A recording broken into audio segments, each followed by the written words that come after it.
in litigation. Who are you suing? We're suing essentially Scotland.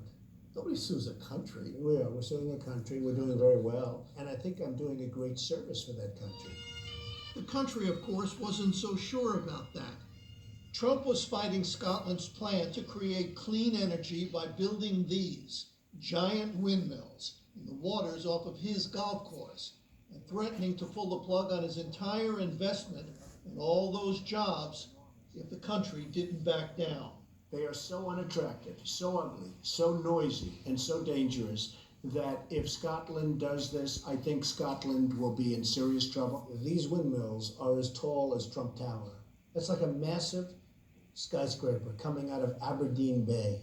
They make noise, they create shadows. Well, listen, they say this is going to provide energy for 68,000 homes. I've built a masterpiece, and I don't want to see the masterpiece destroyed or even hurt by these terrible things.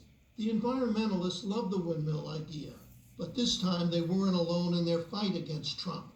His longtime supporter, Alex Salmond, backed the windmills too. What was his reaction to you about your decision? Well, I went from hero to zero. I went from the greatest First Minister that Scotland was ever likely to see to be Mad Alec. And I think the tragedy is that for Donald, as well as for everyone else, that if somebody had said no to him, perhaps when he was 5 years old or a toddler, then perhaps his emotional development would have progressed as that of most of us does. Of course, there was one local who didn't mind the idea of windmills in his backyard. Guess who? If it pisses off Trump, I'm really delighted. Anything he hates, I love. I hope he sees him from every angle he's standing in. By now, it was 5 years into Michael Forbes' rebellion, and he'd gone from anonymous farmer to national hero. He proudly showed us an award he'd won, Scotsman of the Year. This is my top Scot award. No, for putting up with all Trump's bullshit.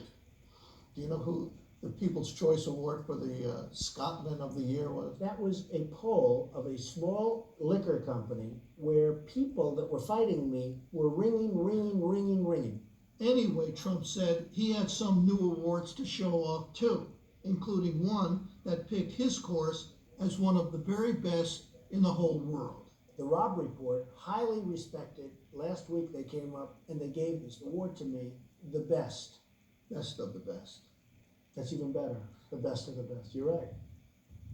But today, many here see the project as a failure. It hasn't generated the 6,000 jobs Trump promised, but a total of about 150. As for the condos, homes, and hotel, well, they're still only ideas on the drawing board.